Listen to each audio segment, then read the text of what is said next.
आप देख रहे हैं ट्राइबल एक्सप्रेस न्यूज। बालाघाट जिले के परसवाड़ा जनपद के अंतर्गत वन ग्राम टाटी घाट में मनाया गया महाराजा शंकर शाह रघुनाथ साहब बलिदान दिवस। इस अवसर पर जनपद अध्यक्ष समल सिंह धुर्वे की अध्यक्षता में कार्यक्रम आयोजित हुआ। मुख्य अतिथि देव रावण भलावी एवं प्रमुख अतिथि भुवन सिंह कोराम। अब भारी संख्या में क्षेत्र के ग्रामीण जन उपस्थित रहे। इस अवसर पर मुख्य अतिथि देव रावण भलावी ने कहा, दादा हीरा सिंह मरकाम के सपने अधूरे हैं, उन्हें हम सभी को मिलकर पूरा करना है। ट्राइबल एक्सप्रेस के लिए पी के तारम की रिपोर्ट। वो जबरन आदिवासी बनाने का, ताकि आपकी जमीनें वो लूट सके, आपके अधिकारों का वो हनन कर सके, आपके लोगों के बीच में घुस के इस ओरिजिनलिटी को, जो मूल नस्ल है, उस नस्ल को क्रॉस करके खत्म कर सके, आपके डीएनए को कमजोर कर सके। ये बहुत बड़ा षड्यंत्र इस देश की सरकार में बैठे लोग हमारे लिए कर रहे हैं। नियम कानून सही था, नियम कानून अपनी जगह में जो बनाया गया वो हमारे पुरखों ने बनाए थे हमारे लिए। 1935 का जो संविधान है, इस देश को आजादी से पहले हमारे बाप दादा ने अंग्रेजों से लड़के जो कानून हमारे लिए बनाए, उन कानूनों में संशोधन हो रहा है। आपके लोगों को कोई मार नहीं सकता था। अगर किसी ने मार दिया तो अनुसूचित जाति, अनुसूचित जनजाति अत्याचार निवारण कानून 1989 के अंतर्गत जो AJK थाना होता है, जिसे आजाद थाना आप कहते हैं, हर जिले में होता है, वो उठा के ऐसे लोगों के तुरंत गिरफ्तार करता था और उनकी जमानत नहीं होती थी। ये कानून हमने लड़ के लिया था। लेकिन आज जो सरकारें आपके हितैषी बन के बैठी है, जो लोग आपके अपने बनते हैं, जो लोग आज विधायक और सांसद बन के बैठे हैं, इन्हीं नपुंसकों की वजह से आपका एट्रोसिटी एक्ट कमजोर हुआ और आपके लोगों के मुंह पे पेशाब कर रहे हैं। लेकिन ये लोग जाग नहीं रहे। आपकी बहू बेटियों को सरेआम मणिपुर में गोली मारा गया, लेकिन ये लोग जाग नहीं रहे। अरे देश आजाद हो चुका है, किसी को बीच रोड में नंगा घुमा के गोली मार रहा है, ये आजाद की परिभाषा है? इसको आप देश आजाद कहोगे? इसको आप देश आजाद कहोगे कि एक आदिवासियों को नक्सलाइट बता के मारा जा रहा है? इसको देश आजाद कहोगे? इसको आजाद कहोगे कि जिन आदिवासियों के लिए संविधान के अंदर उनके स्वशासन का अधिकार दिया गया था, उस संरक्षित क्षेत्र में, उस आरक्षित क्षेत्र में दूसरे का घुसना प्रतिबंधित था, वहां ये निकम्मी सरकार ने यहाँ की खनिज संपदा को लूटने के लिए, पूरे इन आदिवासियों का अस्तित्व को खत्म करने के लिए आपके ही भाई बंधुओं को यहाँ पर तैनात करके रखी। इसको आप देश आजाद बोलोगे? इसको आप लोकतंत्र बोलोगे? सरेआम आपके अधिकारों पे हनन हो रहा है। आरक्षण से लेकर तमाम अधिकार जितने भी आपके थे, हर चीज का हनन हो रहा है। इससे पहले आपकी जमीनों को सरकार अधिग्रहण नहीं कर सकती थी। इससे पहले सरकार आपकी जमीनों को आपकी सहमति के बगैर छीन नहीं सकती थी। लेकिन आज क्या हो रहा है? आज का होगा, अरे जो 10-10 जमीन है ना, अच्छी है, सोना चांदी निकल रहा, लो जमीन, पूरे विकास कार्यों के लिए आपकी जमीन ले जा रही है, तुम कुछ नहीं कर पाओगे। लगा लो आपत्ति, कुछ नहीं होने वाला। जहां देखो वहां आपके जो अधिकार है, जिसके लिए आपके बाप दादा, आपको करना क्या है? अशिक्षा के खिलाफ आपको करना क्या है? पलायन के खिलाफ आपको करना क्या है? विस्थापन के खिलाफ आपको करना क्या है? अपने बच्चों के भविष्य बनाने, उसके लिए आपको करना क्या है? कि आप आने वाले समय में इस देश के हुक्मरान बनो, शासक बनो। मैं उस पर बात करने के लिए आया हूँ। मैं एक आदिवासी को, एक मालिक को उसकी मालिकियत याद दिलाने के लिए आया हूँ। मैं आपसे जानना चाहता हूँ, क्या आप अपने आप को पहचानने के लिए तैयार हो? क्या आप अपने आप को जानने के लिए तैयार हो? अगर आप तैयार हो तो बैठ के सुनिएगा। अगर आप तैयार हो तो बैठ के सुनिएगा, क्योंकि ये आदिवासी समुदाय की बात है। ये इस देश के मूल निवासी समुदाय की बात है, जो आज SC और OBC में बन गया है। ये उन आदिवासियों की बात है जिनकी संस्कृति से पूरी विश्व की संस्कृति की जननी हुई है। एक बार बोल दीजिएगा मोहन भागवत जी को, फिर से बोल दीजिएगा तमाम ईसाई समुदाय के लोगों को, मुस्लिम समुदाय के लोगों को, अरे जिन आदिवासियों ने तुमको पैदा किया, जिन आदिवासियों की संस्कृति से तुम्हारे धर्मों की उत्पत्ति हुई, उन आदिवासियों को ये मत पूछना कि तुम आदिवासी हिंदू हो, उन आदिवासियों को ये मत बोलना कि तुम आदिवासी ईसाई हो। याद रखिएगा, आदिवासी हिंदू मुस्लिम ईसाई बन सकता है, लेकिन कोई ईसाई मुस्लिम और हिंदू आदिवासी नहीं बन सकता। मेरे साथियों, आदिवासी नहीं बन सकता। आदिवासी उस माँ की कोख से जन्म लेता है। जो आदिवासी है, हमारी भाषा में हम कोई तो रहे, हम हमारी माँ की कोख से जन्म लेते हैं। हमको कोई बना नहीं सकता। लेकिन दुर्भाग्य है, इस देश के संविधान में आपके दुश्मनों ने, आपको खत्म करने वाले, आपकी नस्ल को खत्म करने वाले लोगों ने, आपके इतिहास को खत्म करने वाले लोगों ने, आपके भाषाओं को खत्म करने वाले लोगों ने, आपके जमीन जायदाद खत्म करने वाले लोगों ने इस संविधान में आदिवासी बनाने जैसी कॉलम बना के रखा है। उन्होंने एक सूची बना के रखा है कि वो जैसे अरुणाचल प्रदेश और बाकी जो एरिया में जो ब्राह्मण पंडित लोग हैं, उनको अनुसूचित जनजाति बना दिया है। और एक तरफ लोग लड़ रहे हैं कि हमें भी अनुसूचित जनजाति बनाओ। इसलिए याद रखिएगा, आदिवासी होना और अनुसूचित जनजाति होना दोनों में फर्क होता है। आदिवासी पैदा होते हैं और अनुसूचित जनजाति और शेड्यूल ट्राइब संविधान में बनाए जाते हैं उस अनुसूची में जोड़ के। ये षड्यंत्र है, ये षड्यंत्र है। जहर खा के मरे, इंजेक्शन लगा लगा के मारे गया, गोली मारा गया। जिन्होंने अधिकारों को अपने खून से बनाया था, उन अधिकारों को आपकी आंखों के सामने खत्म कर रहे हैं ये लोग। अभी भी नहीं जागोगे, अभी भी दोस्त और दुश्मन की पहचान नहीं करोगे। इन दो मूर्तियों को देखिए, शंकर शाह, रघुनाथ शाह जी को, इन्होंने अपने दुश्मन को पहचाना था कि ये अंग्रेज है, ये आदिवासी विरोधी है, ये आर्य है, ये आदिवासी विरोधी है। उन्होंने पहचान किया दुश्मनों की और दुश्मनों की पहचान करके उनके खिलाफ लड़ा। आप लोगों से पूछना चाहता हूं कि आपका दुश्मन कौन है? आपने पहचाना कि कौन सा संगठन आपका दोस्त है और कौन सा संगठन आपके दुश्मन है? आप तो नहीं पहचान पाए। अरे इतनी बड़ी बात छोड़िए, अब भी नौ दुर्गा का कार्यक्रम चल रहा है। एक तरफ आदिवासी अपने खेत में भैंसासुर गोदाल बहन को पूछता है, पूछते कि किन इधर पूछते, बताओ भैंसासुर कौन कौन से खेत में भी है? हमारे इधर तो है खेती का देवता बोलते। जिन जिन के खेत में भैंसासुर है, लाल कलर को मुर्गा पूछते होंगे, हाथ ऊपर करो। और उन्हीं के खेत में भैंसासुर मिलेगा जिनका खेत बाप दादाओं के समय से है। अब भी खरीदार वाले लोग खेत में नहीं है कुछ। हमारे खेत में भैंसासुर, हम उसको पूछते हैं।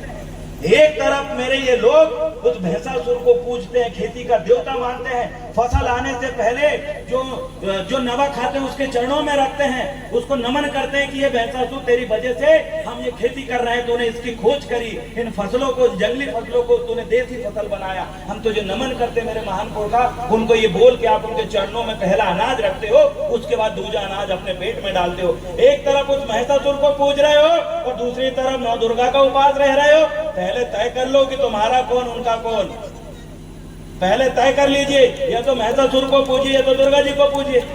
हम दुर्गा जी का सम्मान करते हैं, हिंदू धर्म की परम देवी है, हम सम्मान कर रहे हैं उनकी, लेकिन आपको ये समझना पड़ेगा, दो में से किसी एक को पूजो। ये भी हमारा, ये भी हमारा।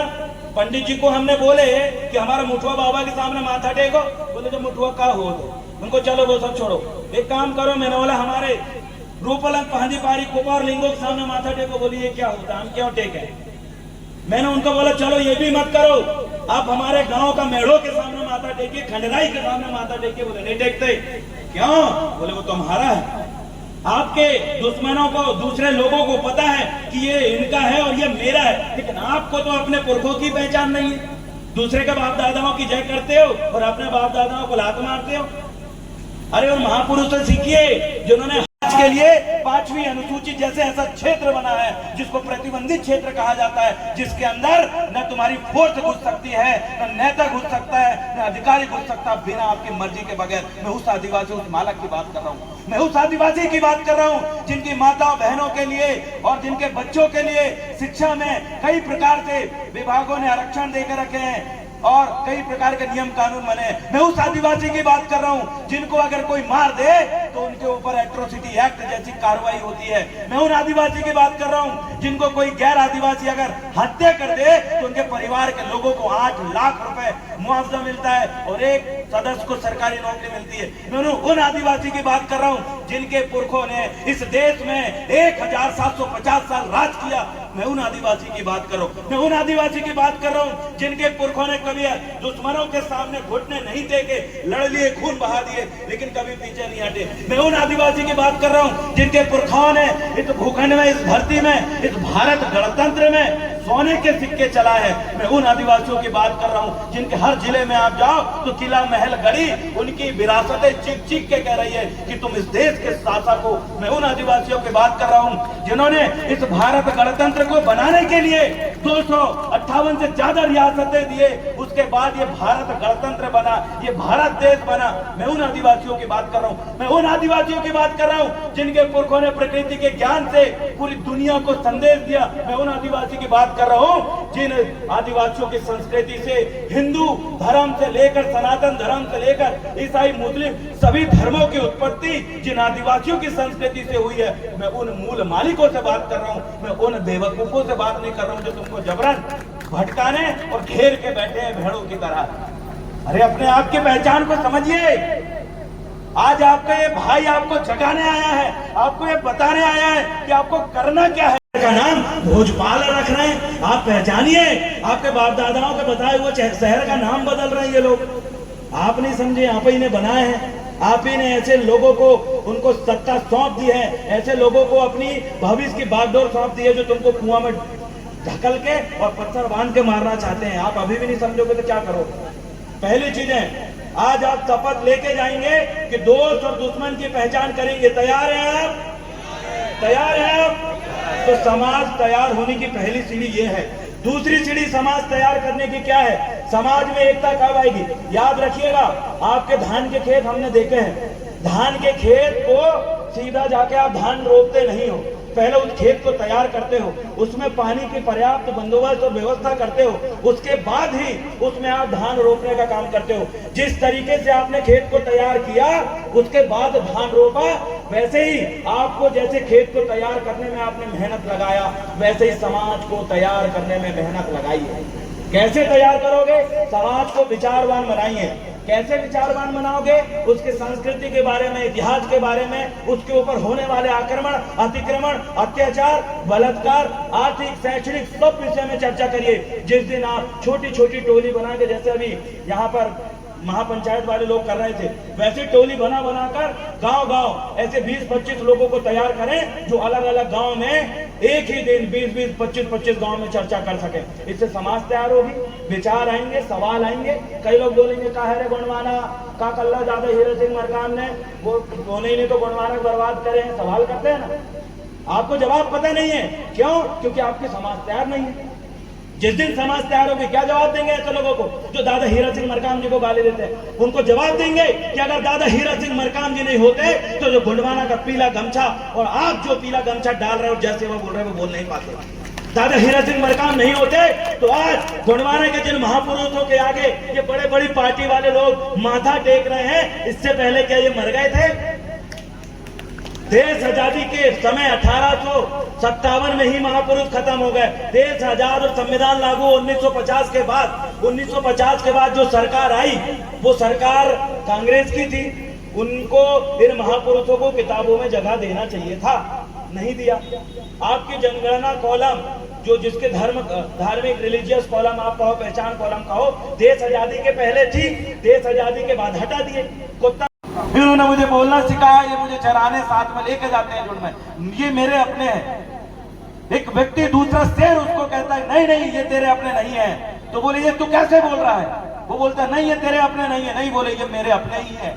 एक शेर जो अपने झुंड से अलग बिछड़ा हुआ था, भेड़ों के बीच में शामिल था, भेड़ बकरियों के जैसे व्यवहार करने लगा। शेर ने उसको कहा कि चल मैं तुझे तेरी ताकत याद दिलाता हूँ, चल मैं तुझे तेरी बखत बताता हूँ, चल मैं तुझे तेरी असलियत क्या है वो बताता हूँ। और उसने कहा तू कुछ ना कर, जैसे मैं धारता हूँ वैसे जहाँ बकरियां तेरे अपने काका मामा बन के जो तुझे घेर के रखे हैं, जो तुझे अपने मार्गदर्शक बन के घेर के रखे हैं, जो तुझे संगठन के नाम पे घेर के रखे हैं, उनके बीच में जा और एक बार धाड़ के देख। अगर वो तेरे अपने होंगे तो रोक जाएंगे, अगर वो भेड़ बकरी होंगे तो भाग जाएंगे। पर हुआ क्या आप सभी जान सकते हैं। जब एक शेर पानी के पास जाता है, भेड़ बकरी जो उसके काका मामा बन के उसको घेर के रखे थे, उसको बोल रहे थे कि तू कुछ नहीं है, तू हमारी जैसे है। जब उन्होंने पानी पिया, उन्होंने भी, बकरियों ने भी, भेड़ बकरियों ने भी पानी पी, और जब शेर धाड़ा तो पूरी बकरी वहां से भाग गई, सिर्फ उसका साथी शेर खड़ा हुआ था। ऐसे ही हालात मेरे समाज की है, यही हालात इन आदिवासी समाज की है। अरे आज देश के बड़े बड़े नेता कह रहे हैं आदिवासी तुम इस देश के मालक हो, समझ रहे हैं आप बात? अरे मालक हो कैसे? मोटरसाइकिल आई है, किसने खरीदा है? तुमने खरीदे हो, कब खरीदो, फलाने तारीख को कितने पैसे में खरीदो, फलाने रुपया में, उसके आप मालक हो। जमीन खरीदे आपके बाप दादाओं ने 5 लाख, 10 लाख, 50 लाख की, वो जमीन के आप मालक हो। आपने एक जमीन में घर बनाया, पैसा लगाया, उस घर के आप मालक हो। वैसे ही इस देश के मालक हो तुम, इस देश के मालक। ये मैं भी नहीं कहता, ये पूरे सुप्रीम कोर्ट भी कह रहा है, दुनियादारी के सब लोग कह रहे हैं। हमारी गाड़ी के पीछे हम लिख के घूम रहा है आदिवासी रियल ऑनर ऑफ इंडिया, असली मालिक हम इस देश के। फिर भी ये समाज का एहसास ही नहीं। आज मैं उस आदिवासी समाज को एहसास दिलाने आया हूं कि इस देश में जिसको मालक कहा गया है, इस देश में जिसके लिए विभाग बने हुए हैं, इस देश में जिसके लिए केंद्रीय बजट और राज्य स्तर पे बजट जारी होता है, करोड़ों अरबों रुपए आता है, जबकि 1857 के समय इनको तोप के सामने बांध के अंग्रेजों ने उड़ा दिया था। आपके महापुरुषों के बारे में इतने लेट आपको जानकारी क्यों मिल रही है? आखिरकार ये बीच में क्या हो रहा था? बीच की पीढ़ी हमारी क्या कर रही थी? और सबसे बड़ी बात, बीच की ये सरकारें क्या कर रही थी? किसने छुपाया ऐसे सैकड़ों महापुरुषों के बलिदान को? चाहे कुमरम भीम हो, वीर बाबूराव सडमाके हो, गुंडाधुर हो, ऐसे तमाम हमारे क्रांतिकारी रहे हैं। इनके बारे में कौन सी ऐसी ताकत है जो उनके वंशजों तक वो जानकारी नहीं पहुंचने दी? क्यों नहीं पहुंचने दी उन्होंने ये जानकारी? आपको उस मकसद को समझना पड़ेगा, क्योंकि आज उसी की लड़ाई है। आज लड़ाई स्वाभिमान की है, आज लड़ाई अपने मान सम्मान की है, आज लड़ाई अपने इतिहास की है। एक तरफ मेरे आदिवासी भाइयों के नाम लेते ही लोग कहते हैं कि आदिवासी है, जंगल में रहने वाले लोग हैं। अरे क्या कर लेंगे ये लोग? पुलिस थाने से पुलिस लात मार के भगाती है, राजस्व विभाग आरआई पटवारी पैसा नाम सन्नाम लूटता है, और कोई दूसरा व्यक्ति इनकी जमीन में घुस के कब्जा कर लेता है, कोई भी नक्सलाइट बताकर गोली मार देता है। युवा अगर हक अधिकार की बात करे तो जेल में ठूस दिया जाता है। आखिर क्यों? कौन सी ताकत है जो आपको ये सारी चीजें करने पे मजबूर कर रही है? और आप क्या हो? याद रखिएगा, जब तक आप क्या हो आप खुद को नहीं पहचानोगे, तब तक इसी तरीके से आपके साथ होता रहेगा।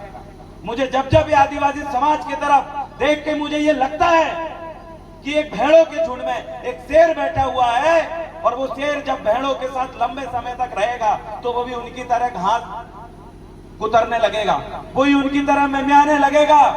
लेकिन एक व्यक्ति, हमने किताबों में पढ़े ये किस्से, एक व्यक्ति जब उसको देखता है और बोलता है अरे तू तो शेर है, इन भेड़ों के बीच में क्या कर रहा है? बोलता नहीं, ये मेरी मौसी है, ये मेरी काकी है। जबकि 1857 के समय इनको तोप के सामने बांध के अंग्रेजों ने उड़ा दिया था। आपके महापुरुषों के बारे में इतने लेट आपको जानकारी क्यों मिल रही है? आखिरकार ये बीच में क्या हो रहा था? बीच की पीढ़ी हमारी क्या कर रही थी? और सबसे बड़ी बात, बीच की ये सरकारें क्या कर रही थी? किसने छुपाया ऐसे सैकड़ों महापुरुषों के बलिदान को? चाहे कुमरम भीम हो, वीर बाबूराव सडमाके हो, गुंडाधुर हो, ऐसे तमाम हमारे क्रांतिकारी रहे हैं। इनके बारे में कौन सी ऐसी ताकत है जो उनके वंशजों तक वो जानकारी नहीं पहुंचने दी? क्यों नहीं पहुंचने दी उन्होंने ये जानकारी? आपको उस मकसद को समझना पड़ेगा, क्योंकि आज उसी की लड़ाई है। आज लड़ाई स्वाभिमान की है, आज लड़ाई अपने मान सम्मान की है, आज लड़ाई अपने इतिहास की है। एक तरफ मेरे आदिवासी भाइयों के नाम लेते ही लोग कहते हैं कि आदिवासी है, जंगल में रहने वाले लोग हैं। अरे क्या कर लेंगे ये लोग? पुलिस थाने से पुलिस लात मार के भगाती है, राजस्व विभाग आरआई पटवारी पैसा नाम सन्नाम लूटता है, और कोई दूसरा व्यक्ति इनकी जमीन में घुस के कब्जा कर लेता है, कोई भी नक्सलाइट बताकर गोली मार देता है। युवा अगर हक अधिकार की बात करे तो जेल में ठूस दिया जाता है। आखिर क्यों? कौन सी ताकत है जो आपको ये सारी चीजें करने पे मजबूर कर रही है? और आप क्या हो? याद रखिएगा, जब तक आप क्या हो आप खुद को नहीं पहचानोगे, तब तक इसी तरीके से आपके साथ होता रहेगा। मुझे जब जब ये आदिवासी समाज की तरफ देख के मुझे ये लगता है कि एक भेड़ों के झुंड में एक शेर बैठा हुआ है, और वो शेर जब भेड़ों के साथ लंबे समय तक रहेगा तो वो भी उनकी तरह घास कुतरने लगेगा, वही उनकी तरह मिमियाने लगेगा। लेकिन एक व्यक्ति, हमने किताबों में पढ़े ये किस्से, एक व्यक्ति जब उसको देखता है और बोलता है अरे तू तो शेर है, इन भेड़ों के बीच में क्या कर रहा है? बोलता नहीं, ये मेरी मौसी है, ये मेरी काकी है। का नाम भोजपाल रख रहे हैं, आप पहचानिए। आपके बाप दादाओं के बताए हुए शहर का नाम बदल रहे हैं ये लोग। आप नहीं समझे, आप ही ने बनाए हैं, आप ही ने ऐसे लोगों को उनको सत्ता सौंप दी है, ऐसे लोगों को अपनी भविष्य की बागडोर सौंप दी है जो तुमको कुआं में ढकल के और पत्थर बांध के मारना चाहते हैं। आप अभी भी नहीं समझोगे तो क्या करोगे? पहली चीज है, आज आप शपथ लेके जाएंगे कि दोस्त और दुश्मन की पहचान करेंगे। तैयार हैं आप? तैयार हैं आप? तो समाज तैयार होने की पहली सीढ़ी ये है। दूसरी सीढ़ी समाज तैयार करने की क्या है? समाज में एकता कब आएगी? याद रखिएगा, आपके धान के खेत हमने देखे हैं, धान के खेत को सीधा जाके आप धान रोपते नहीं हो, पहले उस खेत को तैयार करते हो, उसमें पानी की पर्याप्त बंदोबस्त और व्यवस्था करते हो, उसके बाद ही उसमें आप धान रोपने का काम करते हो। जिस तरीके से आपने खेत को तैयार किया उसके बाद धान रोपा, वैसे ही आपको जैसे खेत को तैयार करने में आपने मेहनत लगाया, वैसे ही समाज को तैयार करने में मेहनत लगाई है। कैसे तैयार करोगे? समाज को विचारवान बनाइए। कैसे विचारवान बनाओगे? उसके संस्कृति के बारे में, इतिहास के बारे में, उसके ऊपर होने वाले आक्रमण, अतिक्रमण, अत्याचार, बलात्कार, आर्थिक, शैक्षणिक सब विषय में चर्चा करिए। जिस दिन आप छोटी छोटी टोली बना के, जैसे अभी यहाँ पर महापंचायत वाले लोग कर रहे थे, वैसे टोली बनाकर गांव गांव ऐसे 20-25 लोगों को तैयार करें जो अलग अलग गांव में एक ही दिन 20-20, 25-25 गांव में चर्चा कर सके। इससे समाज तैयार होगी, विचार आएंगे, सवाल आएंगे। कई लोग बोलेंगे का है रे गोंडवाना का कल्ला ज्यादा हीरा सिंह मरकाम ने वो बोले ही नहीं तो गोंडवाना बर्बाद करे हैं, सवाल करते हैं ना। आपको जवाब पता नहीं है, क्यों? क्योंकि आपकी समाज तैयार नहीं है। जिस दिन समाज तैयार होगी, क्या जवाब देंगे ऐसे लोगों को जो दादा हीरा सिंह मरकाम जी को गाली देते हैं? उनको जवाब देंगे कि अगर दादा हीरा सिंह मरकाम जी नहीं होते तो जो गोंडवाना का पीला गमछा और आप जो पीला गमछा डाल रहे हो, जैसे वो बोल रहे हो, वो बोल नहीं पाते। दादा हीरा सिंह मरकाम नहीं होते तो आज गोंडवाना के जिन महापुरुषों के आगे ये बड़े बड़ी पार्टी वाले लोग माथा टेक रहे हैं, इससे पहले क्या ये मर गए थे? देश आजादी के समय 1857 में ही महापुरुष खत्म हो गए। देश आजाद और संविधान लागू 1950 के बाद 1950 के बाद जो सरकार आई वो सरकार कांग्रेस की थी। उनको इन महापुरुषों को किताबों में जगह देना चाहिए था, नहीं दिया। आपकी जनगणना कॉलम जो जिसके धार्मिक रिलीजियस कॉलम आप कहो, पहचान कॉलम कहो, देश आजादी के पहले थी, देश आजादी के बाद हटा दिए। कुत्ता क्या बताएगा देवरावन मलावी? क्या बताएंगे ये लोग? 10 गाली देंगे, लेकिन वो मेरा अपना भाई है, वो गाली दे पीछे से एक लात भी मारेगा, मैं झेलूंगा क्योंकि वो मेरा भाई है, वो मेरी बहन है, वो मेरी माताएं हैं। वो गाली देंगे, हम सहन करेंगे। लेकिन कोई दूसरा व्यक्ति ने अगर चूचा भी किया तो उसको संवैधानिक और गैर संवैधानिक दोनों तरीके से सबक सिखा देंगे। इतनी ताकत हमें है। क्यों? क्योंकि हम लायक हैं, नालायक नहीं हैं। हम अपनों से नहीं लड़ते, हम पराए उन दुश्मनों से लड़ते हैं जो हमारे खिलाफ कदम में कदम, हर नए कदम चाल चल रहा है और रणनीति बना रहा है। आप कब पहचानोगे? आज के इस पंडाल के नीचे, इस टाटी घाट में आप सभी जनता जनार्दन सियाने बुजुर्गों से मैं निवेदन करना चाहता हूँ, चाहे आप आदिवासी हो, ओबीसी हो, एससी हो, याद रखिएगा ओबीसी का मंडल कमीशन आज तक लागू नहीं हुआ, ओबीसी का राजनीतिक आरक्षण आज तक लागू नहीं हुआ। अगर ओबीसी का राजनीतिक आरक्षण होता तो याद रखिएगा हर 100 में 52 कलेक्टर आपके होते।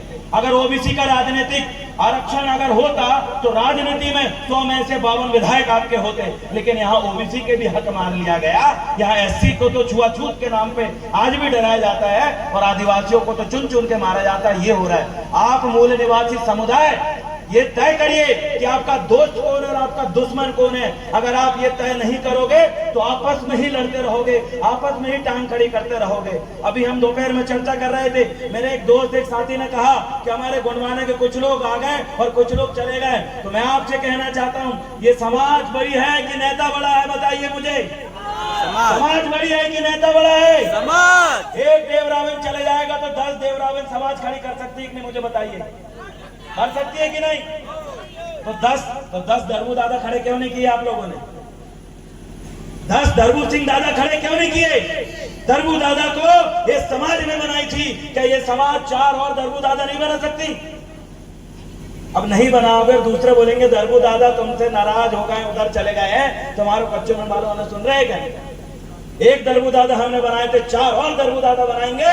आने वाले समय में दरबू दादा फिर से साथ आएंगे और फिर से गोंडवाना झंडा लहराएंगे। ये भी करने की ताकत हम में है, आप में है।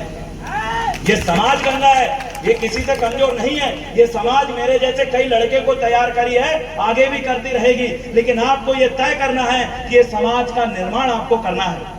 याद रखिएगा, समाज का निर्माण करने से मतलब है कि समाज को ये पता होना चाहिए दोस्त और दुश्मन कौन है। अब दोस्त और दुश्मन हर चीज में, राजनीतिक संगठन में दोस्त और दुश्मन कौन है, सामाजिक संगठन में दोस्त और दुश्मन कौन है, इतिहासों को बचाने वाला और खत्म करने वाला दोस्त और दुश्मन कौन है, आपके लोगों के क्षेत्र का खनिज संपदा लूटने वाला और संरक्षित करने वाला दोस्त और दुश्मन कौन है, आपके शिक्षा के संस्थानों में, शिक्षा में आपके महापुरुषों का इतिहास डालने वाला और इतिहास को हटाने वाला दोस्त और दुश्मन कौन है। अरे आपके बाप दादाओं ने बसाया हुआ भोपाल शहर, भूपत सल्लाम ने जिस शहर को बसाया, रानी कमलावती